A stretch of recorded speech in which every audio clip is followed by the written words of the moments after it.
नमस्कार, good morning, शुभ प्रभात। मैं हृदेश मिश्रा आप सभी का स्वागत करता हूं आपके अपने चैनल यानी कि डिकोड एग्जाम पर। कैसे हैं आप सभी लोग? आई होप आप सभी लोग अच्छे होंगे और अपनी पढ़ाई को बहुत ही बेहतर ढंग से कर रहे होंगे। देखिए, आज है 14 अगस्त जो है और आज की कुछ महत्वपूर्ण करंट अफेयर्स पर हम लोग चर्चा करें, लेकिन उसके पहले छोटी सी सूचना आपको देनी है और वो ये कि आप जब भी मेरा करंट अफेयर्स मॉर्निंग में पढ़ें तो आपके पास एक कॉपी जरूर होनी चाहिए। वो इसलिए क्योंकि जब मैं करंट अफेयर्स कराऊंगा तो मैं आपको इंपॉर्टेंट टास्क दिया करूंगा स्टैटिक पोर्शन के, ताकि क्या हो, आपका उससे रिवीजन हो सके।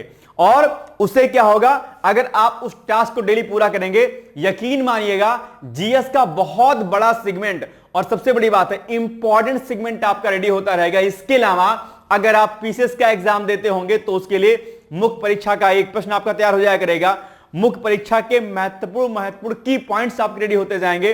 तो वहीं दूसरी ओर आरओ की तैयारी अगर आप कर रहे होंगे तो उससे न सिर्फ current affairs, pre plus mains का फैक्ट प्लस आपको आरओ का एसए भी रेडी होता चलेगा। तो एक बात ध्यान से सुनिएगा कि आप कोई भी चीज जब भी करिएगा तो कॉपी पेन लेके बैठिएगा और चाय की एक कप, कॉफी की एक कप आप अपने साथ में रखिए, बढ़िया से शिप मारिए और आराम से ध्यानपूर्वक मेरी करंट अफेयर्स को पढ़िएगा। मैं उम्मीद करता हूं कि आप बहुत शिद्दत के साथ इसको पढ़ते होंगे। ध्यान रखिएगा, हमारे वर्तमान से हमारे भविष्य का निर्माण बनता है और भविष्य यह तय करता है आपका किस बात पर, आपके वर्तमान पर ही तय करता है। वर्तमान को अगर आपने वेस्ट कर दिया, अगर आपने उसको चैटियाने में वेस्ट कर दिया, इंस्टा खेलने में कर दिया, रील्स बनाने या रील्स देखने में कर दिया, तो ध्यान रखिएगा समय आपका सम्मान कभी नहीं करेगा। और यदि समय सम्मान आपका नहीं करेगा तो ध्यान रखिएगा कि फिर गिरते हुए अर्थात अस्त होते हुए सूरज को दुनिया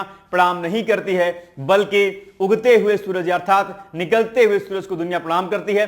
तय आपको करना है कि अपनी शिद्दत के साथ कुछ महीने कुछ वर्ष जो है तैयारी कर लेनी है। अभी आप जानते होंगे जीआईसी लेक्चरर की भी वैकेंसी आ गई, एलटी की आ गई, एसआई की वैकेंसी आ ही रही है। ऐसे में आपके सामने कई सारे सुनहरे मौके हैं। 2026 में आरओ का एग्जाम आ रहा है, पीसीएस का लगा हुआ है, 26 में फिर से पीसीएस का एग्जाम जल्दी हो जाएगा इस बार। ये सारी चीजें आपके सामने हैं। तय आपको करना है कि एकदम मुट्ठी बांधते हुए, पसीने गिराते हुए, क्योंकि ध्यान रखिएगा जब तक कलम चलेगी नहीं, शरीर से पसीना गिरेगा नहीं, तब तक आप अपनी कामयाबी को भूल जाइए। आपको यह तय करना है कि मेहनत करके अपने जीवन को संवार लेना है या फिर संवरिया मूवी देख करके बर्बाद कर लेना है। तय आपको करना है, ठीक है। तो आइए बिना देरी के आज के सेशन को स्टार्ट करते हैं, लेकिन उसके पहले आपको सूचना दे दूं कि 2026 में जो आरओ की वैकेंसी आ रही है उसके लिए अभ्युदय बैच हमारा यानी कि प्री प्लस मेंस के नाम से स्टार्ट हो चुका है। अगर आपको एडमिशन लेना है, तैयारी करनी है, तो नोटिफिकेशन का इंतजार मत कीजिए, क्योंकि अगर इंतजार उसका कीजिएगा तो फिर सिलेक्शन से भूल जाइएगा उसको, है ना। तो आप चाहें तो अभ्युदय बैच जो कि हमारा 5 अगस्त से स्टार्ट हो चुका है, इसके लिए आप जो है दिए गए कॉन्टैक्ट नंबर पर अभ्युदय लिख करके आप हमें व्हाट्सएप कर सकते हैं, कॉल कर सकते हैं, आपको डिटेल्स जानकारी दे दी जाएगी, ठीक है। आइए आज के पहले टॉपिक पर, लेकिन उसके पहले कल हमने आपसे प्रश्न पूछा था कि बताओ काजीरंगा राष्ट्रीय उद्यान स्थित है कहां पर है। आप सभी लोगों ने इसका सही उत्तर दिया था, यानी कि option number A is the right answer. जितने भी राष्ट्रीय उद्यान जो भी चीजें होती हैं याद कीजिएगा, पिछले क्लासेस में हमने आपको लाख बार समझाया होगा कि एक एक क्लास आपके लिए बड़ी महत्वपूर्ण है, प्लीज शिद्दत के साथ उसको देखिएगा। तो आइए पहला टॉपिक आज का हो जाएगा हमारा हथकरघा दिवस, यानी कि हैंड से बने हुए जो भी आपके पदार्थ होते, जो भी चीजें वस्तुएं होती हैं, ठीक है। हथकरघा उद्योग पर सरकार खासा ध्यान दे रही है। और अगर मैं बात करूं हथकरघा उद्योग की, तो इसमें क्रांति तब आई थी जब जो है स्वदेशी आंदोलन का सूत्रपात 1905 में हुआ था, जब विदेशी वस्तुओं की, कपड़ों की होली जलाई गई थी। और ऐसे में कहीं ना कहीं क्या हुआ था कि जो हथकरघा उद्योग है उसको प्रमोट किया गया था। और वैसे भी स्वदेशी वस्तुओं का इस्तेमाल डेफिनेटली करना चाहिए। अपने यहां की वस्तुओं का प्रयोग करें बजाय इसके कि फॉरेन कंट्रीज के वस्तुओं का प्रयोग करें। कुछ लोग गुस्से में आ जाएंगे, अच्छा जी और आप स्वदेशी की बात करते हो तो ये वाला सामान कहा नहीं है आप लेते हो। स्वदेशी वस्तुओं से तात्पर्य पता है क्या होता है? सुन लो ध्यान से। स्वदेशी वस्तुओं का तात्पर्य होता है कि जिसको हम जीरो टेक्नोलॉजी के प्रोडक्ट बोलते हैं। क्या? Zero technology. आप कहेंगे सर यू क्या होता है जीरो टेक्नोलॉजी? दुनिया भर की टेक्नोलॉजी सुन ली है, जीरो टेक्नोलॉजी क्या होती है? तो जो ये आपका जीरो टेक्नोलॉजी होती है, क्या जो आपकी जीरो टेक्नोलॉजी होती है, ये क्या होती है? जिसमें किसी भी बड़े जो है टेक्निकलिटी या टेक्निकल इश्यूज या मतलब कोई भी ऐसा मैटर ना हो जिसमें बहुत ज्यादा बड़े मशीन या आदि की आवश्यकता पड़े, ऐसे प्रोडक्ट को हम जीरो टेक्नोलॉजी यानी कि किसी बड़ी टेक्नोलॉजी का इस्तेमाल ना किया जाए, ऐसे वस्तुओं को बनाने में जो कुछ चीजें काम होती हैं उसे हम क्या कहते हैं, स्वदेशी वस्तुओं के अंतर्गत खास कर लाते हैं। जैसे कि आपके बर्तन हो गए, कपड़े हो गए, आपके छोटे मोटे अन्य कई सारे सामान हो गए, कई सारे गाड़ी हो गए। लेकिन कई बार क्या होता है, कुछ सॉफ्टवेयर हो गए, आपसे कुछ अन्य टेक्नोलॉजीज हो गई जो हमारे पास नहीं है, वो हमें फॉरेन कंट्रीज से लेनी पड़ेगी। हम उसमें स्वदेशीकरण नहीं कर सकते हैं क्योंकि कुछ चीजें ऐसी होती हैं जो मंगानी पड़ेंगी। हमारे यहां से भी कुछ जाता है और वहां से भी कुछ आता है। लेकिन अब आप सोचिए, घर का दीपक आप चाइना से ले ले, आप घर की बनी वस्तुओं को आप चाइना से ले ले, कहीं और से ले ले, नहीं।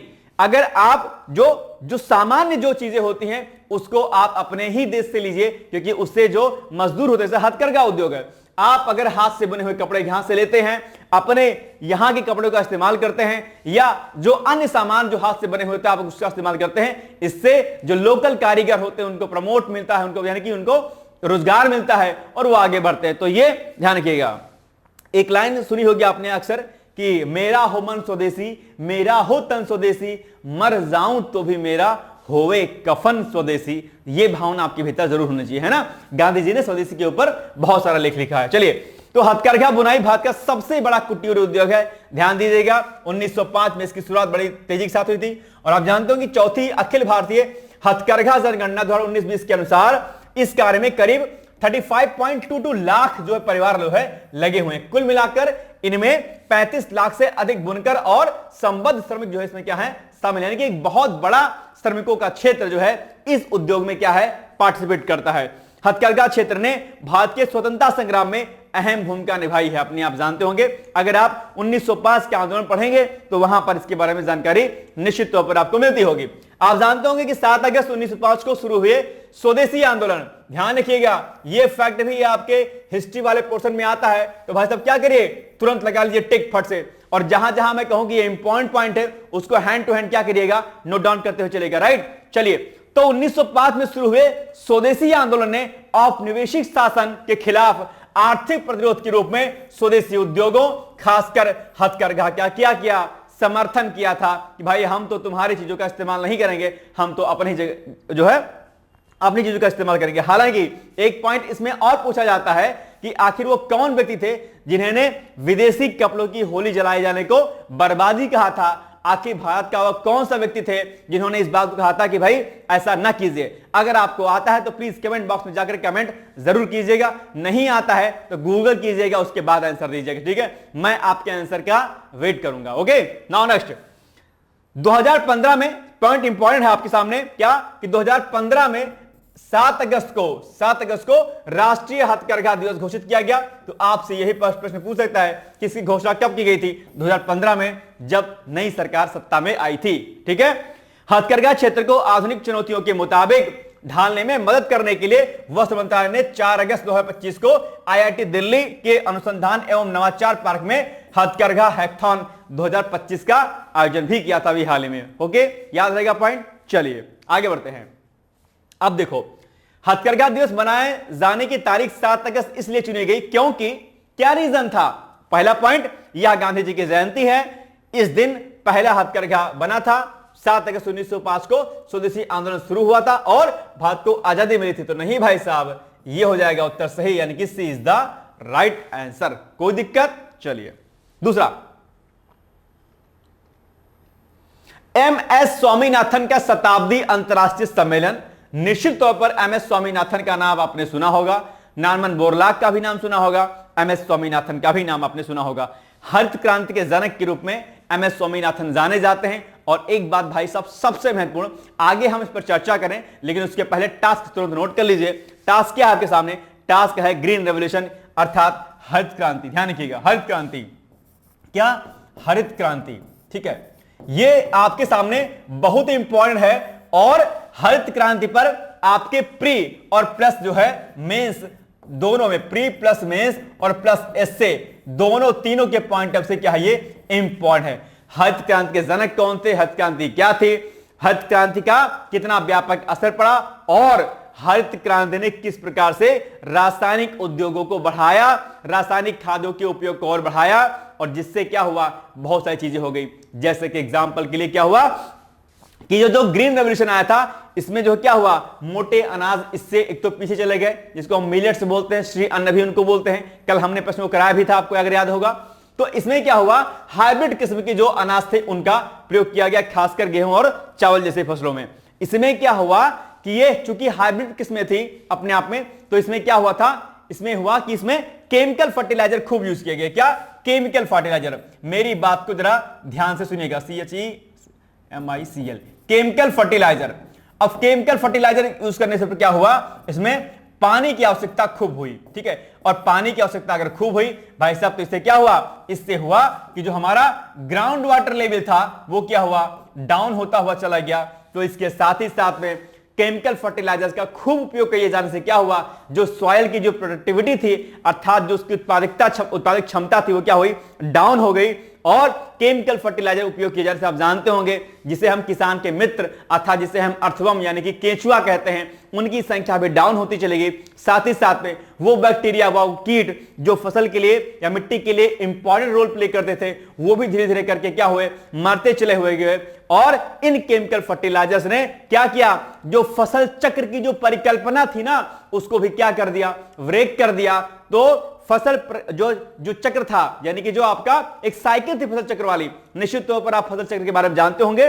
तो इससे क्या हुआ कि जो हमारे लेग्यूम प्लांट्स थे, जैसे दलहनी जो फसलें थी, आप जानते होंगे इसमें नाइट्रीफाइंग बैक्टीरिया पाए जाते हैं, लेग्यूम जो आपके प्लांट्स होते हैं। तो वो सब क्या हुआ, नाइट्रीफाइंग बैक्टीरिया खत्म हो गए फसल चक्र के ना होने से।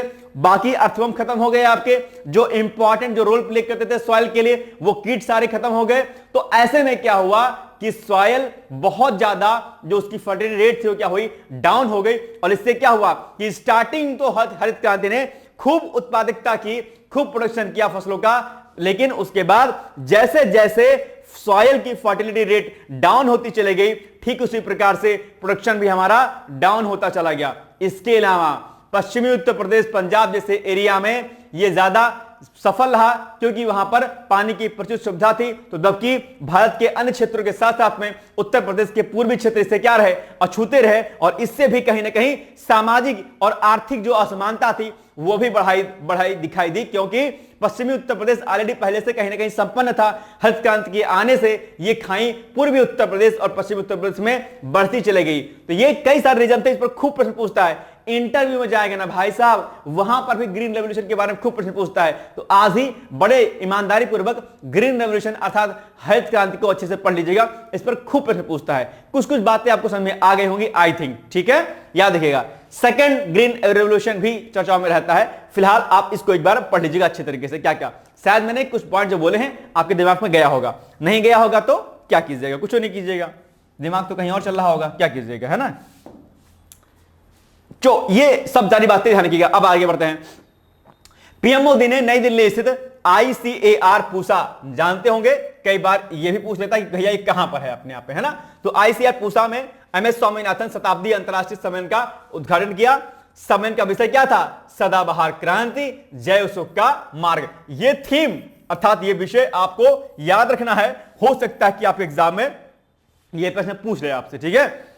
यह सम्मेलन वैज्ञानिकों, नीति निर्माताओं, विकास पेशेवरों और अन्य हितधारकों को सदाबहार क्रांति के सिद्धांतों को आगे बढ़ाने पर चर्चा और विचार विमर्श करने का अवसर भी क्या करेगा, ये प्रदान करेगा, ठीक है ना। आइए, प्रमुख विषयों में जैव विविधता यानी कि बायोडायवर्सिटी और प्राकृतिक संसाधनों का सतत प्रबंधन। भाई साहब ये इंपॉर्टेंट है कि बायोडायवर्सिटी का और नेचुरल जो हमारे भी रिसोर्सेज होते हैं उनका हम मैनेजमेंट प्रॉपर कर पाए, ये बड़ा जरूरी होता है ना।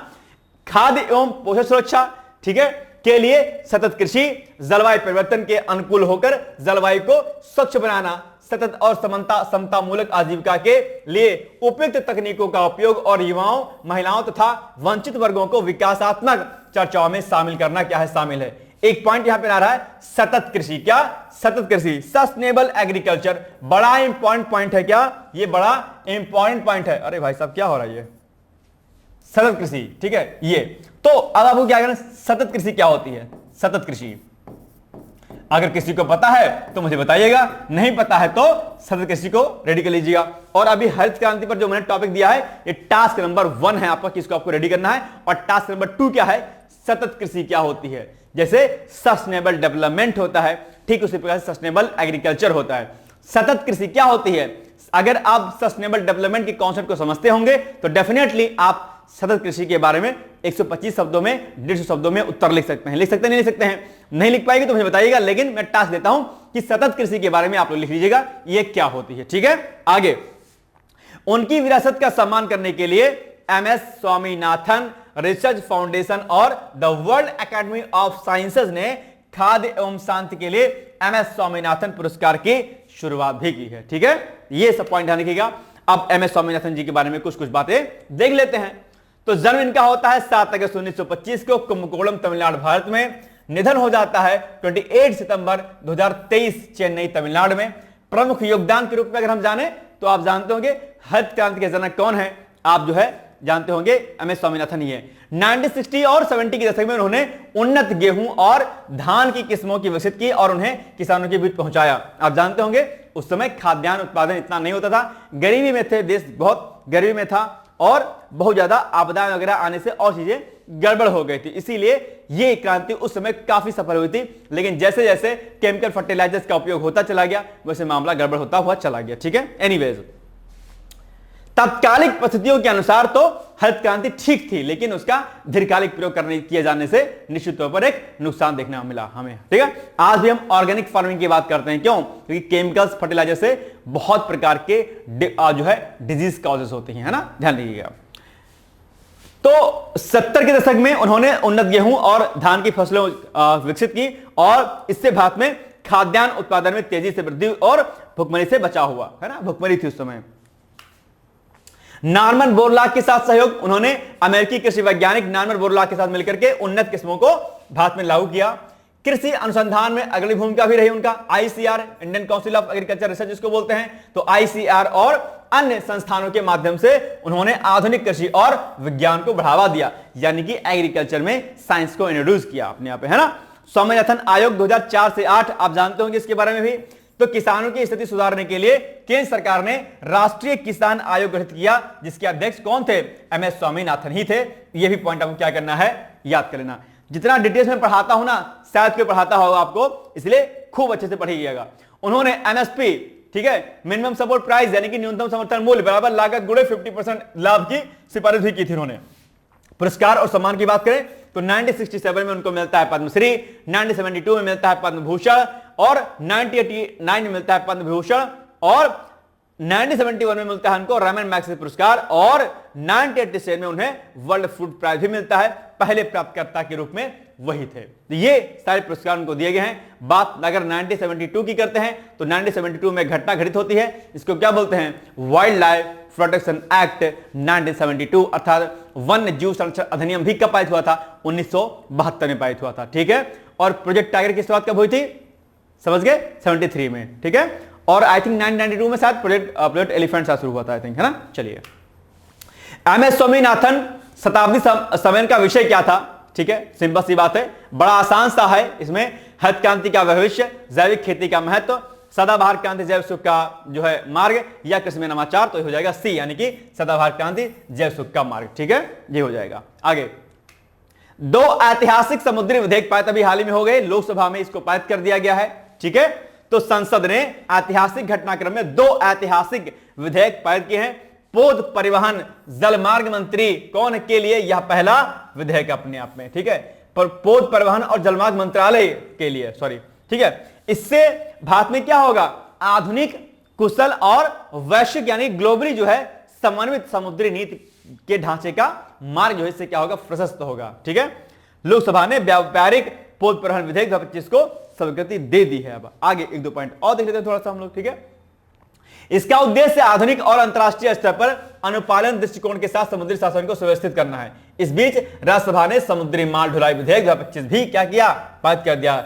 इसने एक सदी पुराने औपनिवेशिक युग के कानून को व्यापार में आसानी को बढ़ावा देने और भारत के नौवहन क्षेत्र को भविष्य के लिए तैयार करने के हेतु डिजाइन किए गए अद्यतन कानून से बदल दिया। आप जानते होंगे भारत का जो व्यापार होता है, जो ट्रेड होता है, वो क्या होता है?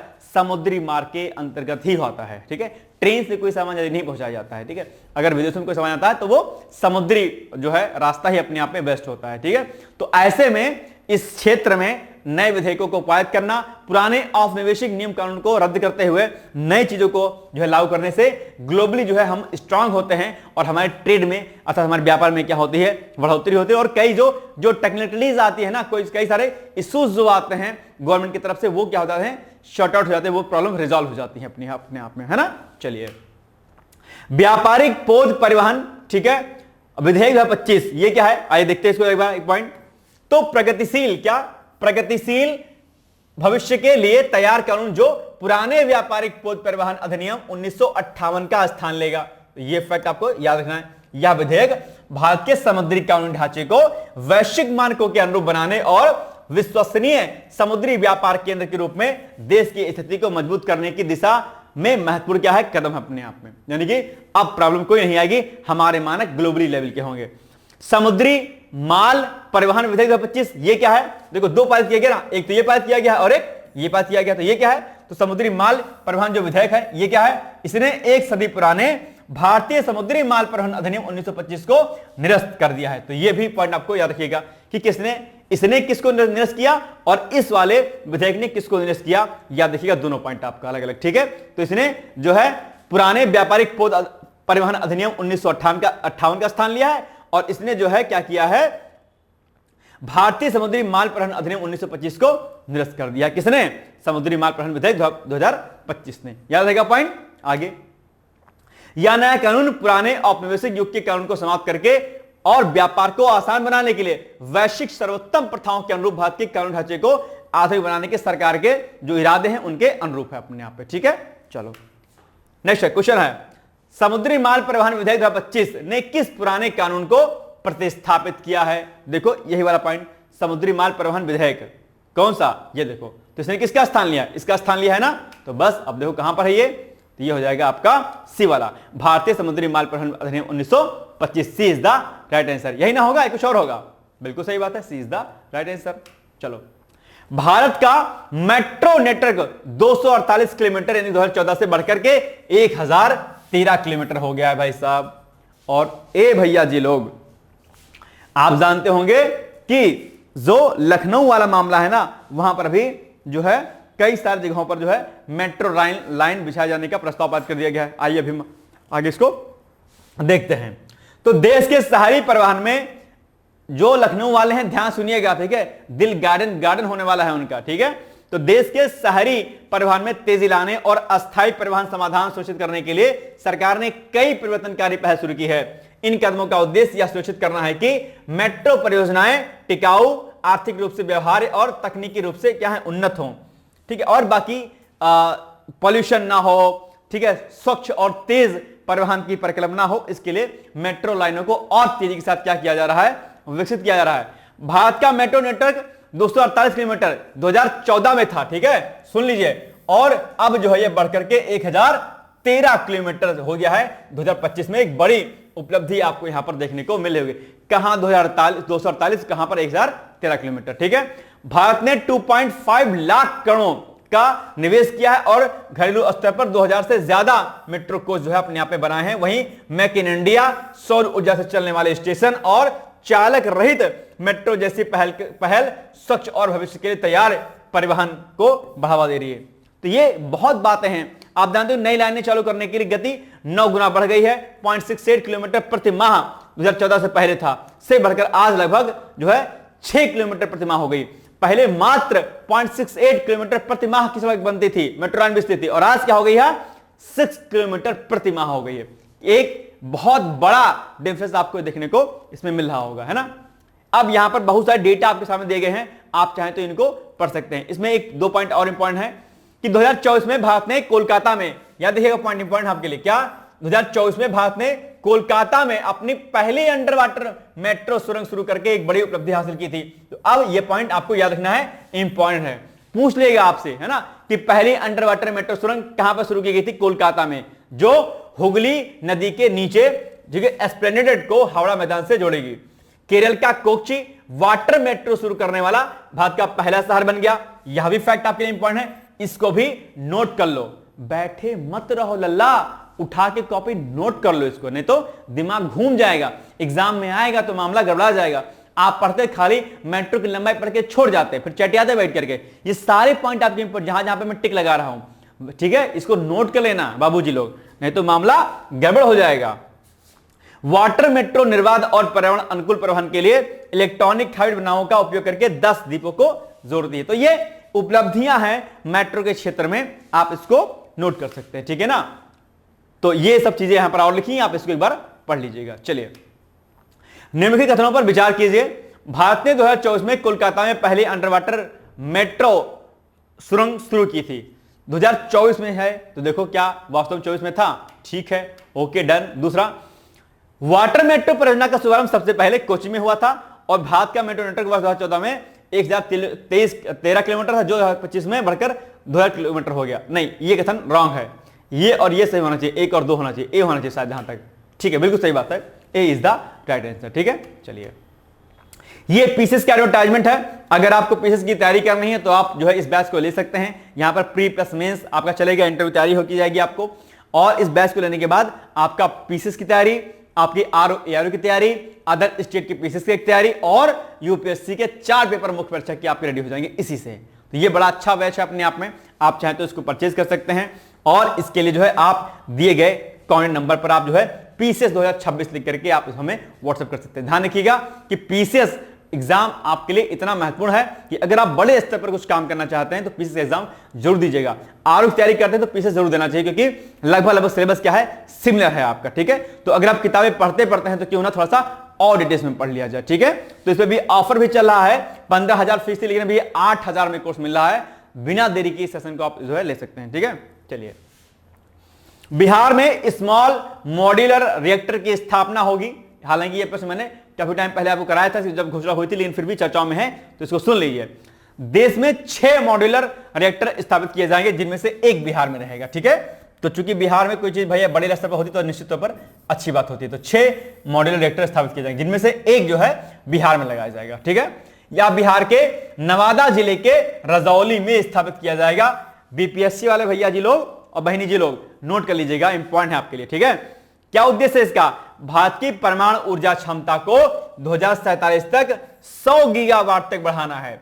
इसीलिए जो है ये स्मॉल मॉड्यूलर रिएक्टर लगाए जा रहे हैं। क्या है उसका उद्देश्य? भारत की परमाणु ऊर्जा क्षमता को 2047 तक 100 गीगावाट करना है। तो अब यही फैक्ट आपसे पूछ लेगा कि कब तक के लिए क्या क्या लक्ष्य रखा गया है, तो ये पॉइंट सबसे महत्वपूर्ण है। आगे, देश की ऊर्जा सुनिश्चित करने के लिए सरकार का लक्ष्य है कि हर राज्य में कम से कम एक परमाणु ऊर्जा संयंत्र जो है एनी हाउ स्थापित कर लिया जाए। ओके, चलिए, बिहार में स्मॉल मॉड्यूलर रिएक्टर की स्थापना से राज्य को स्थायी ऊर्जा स्रोत, तकनीकी निवेश, हजारों रोजगार और अन्य कई सारी सुविधाएं यहां पर देखने को मिलेंगी इससे, ठीक है। इसे कम आबादी वाले क्षेत्रों या मध्यम ऊर्जा खपत वाले इलाकों में भी आसानी से लगाया जा सकता है। इसका रखरखाव आसान भी होता है। जैसे जैसे देश की विकास दर बढ़ रही है, वैसे वैसे बिजली की मांग भी बढ़ रही है, और ऐसे में परमाणु ऊर्जा एक भरोसेमंद, टिकाऊ और दीर्घकालिक उपाय के रूप में सामने आ सकता है। इसीलिए सरकार इस पर क्या कर रही है, ज्यादा जोर दे रही है। याद रखिएगा इस पॉइंट को, ठीक है। चलिए, अब आपके सामने प्रश्न है कि निम्नलिखित में से कौन सा विकल्प भारत सरकार की ऊर्जा नीति के संदर्भ में सही नहीं है? ध्यान रखिएगा, सही नहीं है पूछा है, ठीक है, सही नहीं है। चलिए, अब क्या होगा इसका सही?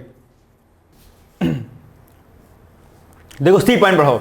लिखा है कि स्मॉल मॉड्यूलर रिएक्टर केवल घनी आबादी वाले क्षेत्रों में ही स्थापित किया जा सकते हैं। अरे भाई साहब, उल्टा लिखा, जस्ट अपोजिट लिखा हुआ है ना, तो इसको क्या करिए, कट कर दीजिए, ठीक है। यही नहीं सही है। क्या बोला? सही नहीं है, यानी कि आपसे रॉन्ग पूछ रहा है, यानी कि गलत कथन को आपसे पूछ रहा है। गलत कथन यही हो जाएगा, सी वाला, ठीक है। चलो, अंतरराष्ट्रीय युवा दिवस आप जानते हो कि चर्चाओं में था। अभी हर साल 12 अगस्त को दरअसल अंतरराष्ट्रीय युवा दिवस के रूप में मनाया जाता है। यह दिन दुनिया भर के युवाओं की भागीदारी, प्रयासों और उनके सामने आने वाली चुनौतियों पर ध्यान केंद्रित करने के लिए मनाया जाता है। आप जानते होंगे, कहा जाता है कि युवाओं के ऊपर देश होता है, युवाओं के ऊपर भविष्य होता है, युवाओं के ऊपर पूरे वैश्विक पटल का जो है अपने आप में क्या होता है, एक तरीके से एक सपना होता है कि जैसा युवा आगे बढ़ेगा वैसे ही वो देश, समाज और जो है बाकी चीजें आगे बढ़ेंगी। लेकिन आज का युवा अपने पथ से क्या हो गया है, भटक गया है। वो इंस्टा खेलता है, वो जो है ऑनलाइन गेम्स खेलता है, वो नशा करता है, वो गलत कार्यों में संलग्न हो जाता है, वो अपनी शिक्षा और अपनी संस्कृति को भूल जाता है, उसे मॉडर्निटी किस में लगती है? जो है रेस्टोरेंट में बैठ के खाना खाने में लगती है, बड़े अच्छे फोन चलाने में होती है, ऊंची ऊंची बाइक लेकर के फराटा लगाने में होती है, बियर रम विस्की का पैक लगाने पर बड़े बड़े डिस्को डांस जो है जो वो होते हैं वहां पर जाकर डांस करने से होती है।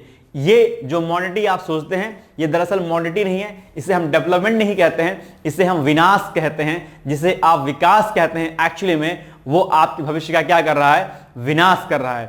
ठीक है, तो इसलिए आज का युवा विनाश की ओर ज्यादा जा रहा है और इसके पीछे अगर अब कारणों की बात देखी जाए, कहीं ना कहीं एजुकेशन एक बड़ा जो सेगमेंट इसमें नजर आता है। जो टीचर होते हैं वो भी सिर्फ किताबी नॉलेज देकर के निकल जाते हैं, अपने कर्तव्यों का निर्वहन वो भी नहीं करते हैं, क्योंकि कहा जाता है जो वैल्यूज आती हैं, है ना, जो वैल्यूज आती है वो कहां से आती हैं? वो परिवार से आती हैं, शैक्षिक संस्थाओं से, यानी कि फैमिली से, एजुकेशन इंस्टीट्यूट से, सोसाइटी से और बाकी अनदर चीजों से आती है। लेकिन ना सोसाइटी को सिखाती है, ना फैमिली आजकल सिखाती है। फैमिली में माता पिता खुद ही फोन में चैट आते रहते हैं, रील बना, माता पिता खुद ही बच्चों से रील बनाते हैं, तो संस्कार कहां से जाएंगे? इस पर कोई उनको बोल दे तो कहेंगे कि हमारे स्वतंत्रताओं पर, हमारे फ्रीडम पर ब्रेक लगाने का काम किया जाता है। किसी पर कोई टिक्का टिप्पणी कर दी जाए, हल्का सा अगर बोल दिया जाए तो कहा जाता है कि ये फीमेल के खिलाफ बोलते हैं, ऐसा बोल। ये चीजें जो है क्या है? बहुत गलत है। हमें सच सुनने की आदत जो है क्या है? नहीं रही है। ये हमारी विडंबना है और इसीलिए युवा क्या है? युवा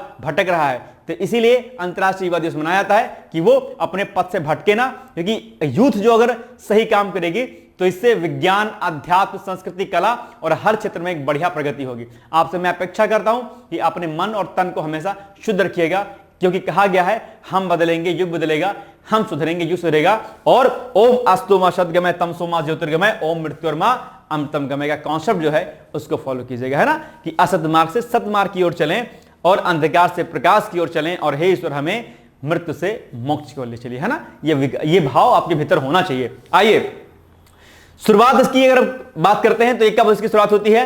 1999 में संयुक्त राष्ट्र महासभा यानी कि यूनाइटेड नेशन जो आपका ये है, ठीक है, ये महासभा है, इसी में यह दिन घोषित किया गया था। इसका प्रस्ताव विश्व युवा सम्मेलन, ठीक है, 1998 में रखा गया था लिस्बन में। ओके, याद रखिएगा इस पॉइंट को। उद्देश्य क्या है इसका?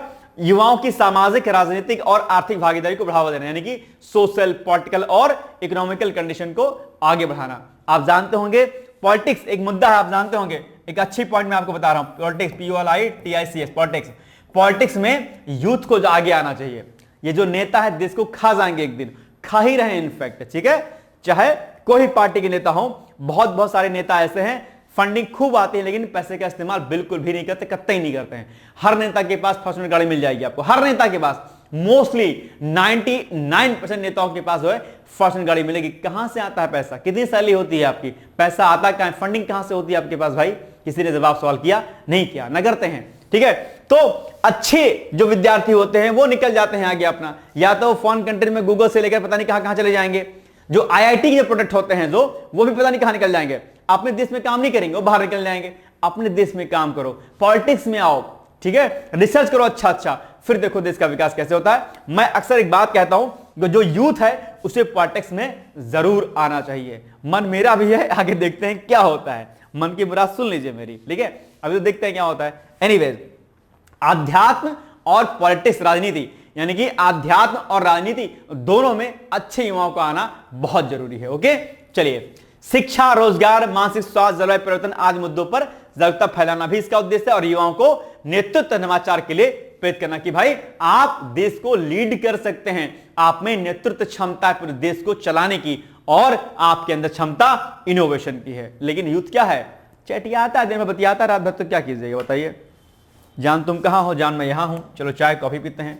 मैं नहीं कह रहा हूं गलत है, लेकिन लिमिटेड होना चाहिए ना, लिमिटेशंस में होनी ये चीजें, है ना। चलिए, अंतरराष्ट्रीय युवा दिवस के संबंध में निम्नलिखित कथनों पर क्या कीजिए? विचार कीजिए। नंबर 1 पॉइंट क्या है? नंबर 1 कि अंतरराष्ट्रीय युवा दिवस हर साल 16 अगस्त को मनाया जाता है। भाई साहब सही है क्या? आप कहोगे जी भूल गए जी, तो देखो क्या लिखा है, 12 अगस्त लिखा है यहां पर। तो क्या हो गया? ये हो गया रॉन्ग हो गया। दूसरा, इसकी घोषणा 1999 में संयुक्त राष्ट्र महासभा ने की थी, तो बिल्कुल जहां तुम्हें लग रहा की थी, तो हां भाई ठीक है की थी। इसका प्रस्ताव 1998 में लिस्बन में आयोजित विश्व सम्मेलन में किया गया था। अब देखो क्या ये वास्तव में सही है, तो ये देखो बिल्कुल सही है। तो इसमें क्या है, कौन सा सही है, इसमें से जो है आपका सही होना चाहिए 2 और 3 सही होना चाहिए। तो बी वाला मेरे अकॉर्डिंग होना चाहिए क्या सही, बी वाला पॉइंट होना चाहिए सही, 2 और 3। देखते हैं कि कौन सा इसका उत्तर सही होगा। ठीक है, बिल्कुल B is the right answer. ठीक है, चलिए अब लखनऊ वालों के लिए खुशखबरी है मेट्रो के लिए भैया। केंद्रीय मंत्रिमंडल ने उत्तर प्रदेश में लखनऊ मेट्रो रेल परियोजना के चरण 1B को मंजूरी प्रदान कर दी है और लखनऊ के कई सारे क्षेत्र जो है इसमें क्या हो गए हैं, जुड़ जाएंगे। बसंत कुंज योजना से लेकर के चौक का जो पूरा एरिया है ना आपका, और कई सारे जो अमीनाबाद का एरिया है, ये सब जुड़ जाएगा। किससे, मेट्रो लाइन से भाई साहब। जमीन खरीद लीजिएगा, उधर प्लॉट महंगे हो जाएंगे। ठीक है, तो अभी हाल ही में ये मंजूरी प्रदान की गई है और इस परियोजना का कॉरिडोर 11.165 किलोमीटर लंबा होगा और इसमें 7 जो है अंडरग्राउंड यानी कि भूमिगत और 5 एलिवेटेड स्टेशनों को मिलाकर कुल 12 स्टेशन जो इसमें शामिल होंगे। ये नंबर याद रखिएगा, पूछ सकता है एग्जाम में। चरण 1B के चालू होने के पर लखनऊ शहर में 34 किलोमीटर का मेट्रो रेल नेटवर्क जो है पूरा हो जाएगा। ये नंबर आप याद रखना कितना, 34 किलोमीटर लंबा जो है पूरा एक कॉरिडोर अपना बन जाएगा, किसका, मेट्रो लाइन का। ठीक है, लखनऊ मेट्रो रेल परियोजना का चरण 1B शहर के बुनियादी ढांचे के विकास में एक महत्वपूर्ण प्रगति का प्रतिनिधित्व करता है। चरण 1B शहर में मेट्रो रेल नेटवर्क को एक बड़े विस्तार को साकार करता है, मतलब कि इसकी तारीफ की गई ओवरऑल सरकार के द्वारा। ठीक है, चलिए अब देखो इसमें जो है जो आपके पुराने और घनी आबादी वाले क्षेत्र जैसे अमीनाबाद हो गया, चौक एरिया हो गया ना, ऐसा बड़ा बहुत कंजेस्टेड एरिया है, यहां पर मेट्रो लाइन बिछेगी अपने आप में, है ना। और आई थिंक वहां पर अंडरग्राउंड ही जाएगी, है ना। और कौन कौन से क्षेत्र इसमें शामिल है, जैसे कि आपका देखिए, अब आप लोग इसको ध्यान सुनिएगा, कहां कहां पर मेट्रो चलेगी अपना, अमीनाबाद, अहियागंज, पांडेगंज और चौक जैसे व्यवसायिक केंद्र, यहां पर बहुत ट्रेड होता है। महत्वपूर्ण स्वास्थ्य सेवाएं विशेष रूप से किंग जॉर्ज मेडिकल यूनिवर्सिटी, ठीक है, ये भी इससे जुड़ जाएगी।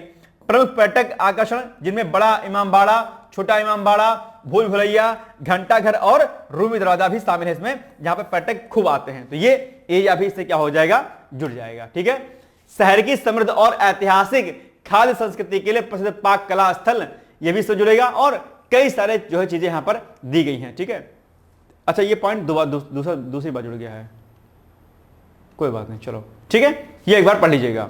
चलिए, लाभ क्या होगा, यातायात भीड़ में कमी आएगी, पर्यावरणीय लाभ होगा, क्योंकि आप जानते होंगे जो वाहन चलते हैं बहुत ज्यादा वो पोल्यूशन बहुत करते हैं, तो ये इससे शुद्ध जो है लाभ होगा। आर्थिक लाभ होगा, भाई सिंपल सी बात है, जब कॉरिडोर बनेगा इसके प्रॉपर तो मेट्रो स्टेशन बनेंगे, आसपास दुकान होंगे और बहुत सारी चीजें उसमें विकसित होंगी। सामाजिक प्रभाव, समाज में एक व्यापक जो है सकारात्मक परिवर्तन देखने को मिलेगा, किराया सस्ता हो जाएगा। अभी तो लखनऊ मेट्रो का किराया महंगा है, लेकिन बाद में सस्ता हो जाएगा डेफिनेटली। ठीक है, चलिए, लखनऊ मेट्रो रेल परियोजना के चरण 1B के संदर्भ में निम्नलिखित कथनों पर विचार कीजिए। नंबर 1, इस चरण की कुल लंबाई 11.165 किलोमीटर है, ठीक है, इसमें 7 भूमिगत और 5 एलिवेटेड स्टेशन होंगे, ठीक है। चरण B चालू होने पर लखनऊ मेट्रो नेटवर्क की कुल लंबाई 34 किलोमीटर हो जाएगी, बिल्कुल सही बात है। 1, 2, 3 तीनों सही होने चाहिए, मेरे अकॉर्डिंग डी होना चाहिए इसका सही उत्तर। यही ना होगा, एक कुछ और होगा, पढ़ लो एक बार दोबारा से। ठीक है, बिल्कुल D is the right answer. Now India semiconductor mission के तहत 4 नए सेमीकंडक्टर प्रोजेक्ट्स को मंजूरी दे दी गई है भाई साहब, ठीक है, याद रखिएगा। तो कैबिनेट की बैठक में इंडिया सेमीकंडक्टर मिशन के तहत 4 नए सेमीकंडक्टर प्रोजेक्ट्स को मंजूरी दे दी गई है। सेमीकंडक्टर का इस्तेमाल कहां कहां पर होता है, निश्चित तौर पर आप जानते हो कि मुझे बताने की आवश्यकता नहीं है, ठीक है। तो इससे जो है, और इसमें जो है लगभग जो है 4600 करोड़ रुपए का निवेश जो है होगा, और इससे जो है रोजगार और साथ ही इलेक्ट्रॉनिक्स जो मैन्युफैक्चरिंग सेक्टर है इसमें कई अप्रत्यक्ष जो है रोजगार इसमें क्या होंगे, सृजित होंगे अपने आप पे, ठीक है। तो ये सारे पॉइंट यहां पे लिखे गए हैं, और इन 4 नई स्वीकृत परियोजनाओं के साथ आईएसएम के तहत, ठीक है, आईएसएम मतलब कि इंडिया सेमीकंडक्टर मिशन, तो आईएसएम के तहत मंजूर परियोजनाओं की कुल संख्या कितनी हो जाएगी, 10 हो गई है, जिनमें कुल 1.6 लाख करोड़ रुपए का निवेश 6 राज्यों में हो रहा है। आइए देखते हैं कहां पर क्या क्या हो रहा है। इन परियोजनाओं में उड़ीसा के भुवनेश्वर के इंफो वैली में, ठीक है, SISCSM मतलब प्राइवेट लिमिटेड और 3D ग्लास सॉल्यूशंस की इकाइयां चलेंगी। वहीं पर जो है यूके की ये जो कंपनी का नाम लिखा सब कुछ अलग अलग के साथ मिलकर देश का पहला व्यावसायिक कंपाउंड सेमीकंडक्टर फैब स्थापित करेगा, जो सिलिकॉन कार्बाइड यानी कि SiC आधारित डिवाइस बनाएगा। फिर दूसरा क्या है, 3D glass solutions info valley में एक उन्नत पैकेजिंग और एम्बेडेड ग्लास सबस्ट्रेट यूनिट की स्थापित करेगी, जो दुनिया की सबसे उन्नत पैकेजिंग तकनीकी भी भारत में लाएगी। तो ये उपलब्धियों के बारे में यहां पर लिखा गया अलग अलग। आंध्र प्रदेश में advance system in package technology दक्षिण कोरिया की एपकैट कॉर्पोरेशन लिमिटेड के साथ मिलकर एक सेमीकंडक्टर यूनिट स्थापित करेगी, जिसकी सालाना क्षमता 9.6 करोड़ यूनिट की होगी। फिर इसका उत्पादन mobile phone, set top box, automobile और अन्य इलेक्ट्रॉनिक उत्पादों में किया जाएगा। फिर क्या है, पंजाब की मोहाली में, ठीक है, continental device India limited CDIL अपने मौजूदा संयंत्र का विस्तार करेगा, जहां उच्च शक्ति वाले डिस्क्रीट सेमीकंडक्टर डिवाइस जैसे आपका ये सारे नाम यहां पर लिखे गए हैं और ट्रांजिस्टर आदि जो है इससे क्या हो जाएंगे, बनाए जाएंगे। तो ये सारी बातें यहां पर आपके सामने मेंशन की गई हैं, बस आप पढ़ लीजिएगा। यह विस्तार सालाना जो है 15.38 करोड़ यूनिट्स का उत्पादन करेगा, जिनका इस्तेमाल automobile electronics, EV charging infrastructure, renewable energy, power conversion, औद्योगिक उपयोग और संचार ढांचे में प्रयोग होगा। तो ये जो है नई जो सेमीकंडक्टर नीति है उसमें ये चीजें आपको बताई गई हैं। चलिए, सेमीकंडक्टर क्या होते हैं, सेमीकंडक्टर की नीति क्या होती है, सब प्रश्न आपके एग्जाम में पूछे जा सकते हैं, इसको नोट कर लीजिएगा। चलिए, इंडिया सेमीकंडक्टर मिशन के संबंध में निम्नलिखित कथनों पर विचार कीजिए। अब आपके एग्जाम में सीधे यही प्रश्न पूछ सकता है कि इंडिया सेमीकंडक्टर मिशन क्या है, तो आपको मेंस में 125 वर्ड्स में या 200 वर्ड्स में लिखना होगा आपको। तो हाल ही में कैबिनेट ने ISM के तहत 4 नए सेमीकंडक्टर प्रोजेक्ट्स को मंजूरी दी है, ठीक है। इन परियोजनाओं में लगभग 4600 करोड़ रुपए का निवेश होगा, ठीक है। इन 4 परियोजनाओं के साथ ISM के तहत मंजूर परियोजनाओं की संख्या, कुल संख्या 12 हो जाएगी। नहीं 12 नहीं, शायद 10 होगी, है ना, 10 होगी यहां पर। तो ये गलत है, आई थिंक 1 और 2 सही होना चाहिए। तो ए इज द राइट आंसर आपका होना चाहिए, जहां तक मुझे लगता है। बिल्कुल सही बात है, ए इज द राइट आंसर, ठीक है। अब ये हो गया आज का हमारा इंपॉर्टेंट करंट अफेयर्स। और अब आपके सामने एक प्रश्न है जिसका उत्तर आपको जरूर देना है कि रेडियोधर्मी पदार्थ उत्सर्जित करता है, क्या उत्सर्जित करता है, अल्फा कण, बीटा कण, गामा कण या फिर उपरोक्त सभी। आपसे अपेक्षा में करता हूं कि आप इसका उत्तर मुझे जरूर देंगे। और जब आप उत्तर देते हैं तो हमारी आपकी क्रिएटिविटी नजर आती है। उत्तर नहीं आ रहा होगा, ChatGPT से सर्च कर लीजिएगा, गूगल से कर लीजिएगा, लेकिन उत्तर प्लीज जरूर दीजिएगा। आप सही देते हैं गलत देते हैं डजंट मैटर। आप यूट्यूब पर कमेंट करते हैं, कौन जानता है आपका भाई कौन है आप, तो ये सब मत सोचिए, आंसर प्लीज जरूर दिया करिए, मैं आपसे अपेक्षा यही करता हूं, ठीक है। और हाँ, वीडियो अगर अच्छा लगा होगा शेयर जरूर कर दीजिएगा, क्योंकि हमारा टारगेट है कि भारत के गांव के उस अंतिम विद्यार्थी तक हमारा वीडियो जाए जिसको करंट अफेयर्स का अच्छा सेगमेंट नहीं मिल पाता है। ओके, आइए तो अब आपके सामने ये आरओ का जो है मुख्य परीक्षा का जो है एक एडवर्टाइजमेंट है कि अगर आपको मेंस की तैयारी करनी है आरओ की, तो उसमें उत्तर लेखन कार्यक्रम हमारा और बाकी वीडियो लेक्चर वगैरह सब कुछ शुरू हो चुका है। ऑलरेडी हमारी क्लास 11 से स्टार्ट हो गई है। इसके लिए जो है आप 860 यानी कि आरओ मेंस लिख करके और आपको व्हाट्सएप करना है 8604409201 या फिर 950674254846 पर, ठीक है। जानकारी ले लीजिएगा। मेंस में हम लोग जबरदस्त मेहनत करते हैं डिकोड एग्जाम पर, ठीक है, ध्यान दीजिएगा। बाकी अब आपके सामने एक प्रश्न मुख्य परीक्षा का, जिसका उत्तर आपको लिखना है कि हाल ही में भारत सरकार द्वारा इंडिया सेमीकंडक्टर मिशन के अंतर्गत स्वीकृत नई परियोजनाओं के संदर्भ में भारत की तकनीकी आत्मनिर्भरता और वैश्विक प्रतिस्पर्धात्मकता के लिए उसकी भूमिका का विश्लेषण कीजिए। बहुत अच्छा प्रश्न है, मैं आपसे उम्मीद करता हूं कि आप इसका उत्तर जरूर देंगे, ठीक है। Very very most important question for your PCS और यूपीएससी मेंस एग्जामिनेशन। ओके, बाकी मिलेंगे हम लोग कल, तब तक यूं ही पढ़ते रहिए, मुस्कुराते रहिए, यूं ही व्यस्त रहिए। मिलेंगे कल, thank you so much, bye bye, take care, all the best. दोस्तों, क्या आप पीसीएस अधिकारी बनना चाहते हैं? यदि हाँ, तो डिकोड एग्जाम लेकर आया है यूपी पीसीएस फाउंडेशन कोर्स 2025। यह एक ऑल इन वन कोर्स है जिसमें प्रीलिम्स मेंस दोनों ही परीक्षाओं के लिए वीडियो लेक्चर, एनसीईआरटी और standard books based bilingual notes उपलब्ध कराया जा रहा है। इस कोर्स में प्री और मेंस के सभी प्रीवियस ईयर क्वेश्चंस पेपर भी वीडियो लेक्चर के माध्यम से कोर्स में सम्मिलित होंगे। साथ ही साथ में कोर्स का कंटेंट गुणवत्तापूर्ण होने के साथ ही साथ एग्जाम ओरिएंटेड है, जिससे कोर्स लेने वाले स्टूडेंट्स को कोई भी बाहरी पुस्तक या नोट्स पढ़ने की आवश्यकता न पड़े। इस कोर्स में प्रीलिम्स और मेंस के टेस्ट सीरीज तथा आंसर राइटिंग प्रोग्राम भी शामिल है, जिसके साथ ही साथ टेलीग्राम ग्रुप में रेगुलर टॉपिक वाइज टेस्ट कराए जाएंगे। इसके साथ ही CSAT, निबंध तथा सामान्य हिंदी की अतिरिक्त कक्षाएं भी चलाई जाएंगी तथा हमारे कोर्स से परीक्षा में सफल होकर इंटरव्यू देने वाले विद्यार्थियों को इंटरव्यू की भी तैयारी कराई जाएगी और अंतिम परिणाम कुछ भी हो, पूरी फीस उन्हें रिवार्ड के स्वरूप जो है वापस कर दी जाएगी तथा अगले बैच में उन्हें निःशुल्क प्रवेश प्रदान किया जाएगा। उल्लेखनीय है कि डिकोड एग्जाम एक संस्थान के रूप में 5 वर्ष के अपने सफल कार्यकाल में अब तक 55 से अधिक विद्यार्थियों को विभिन्न परीक्षाओं में अंतिम सफलता दिलाने में अपना सफल योगदान दे चुका है।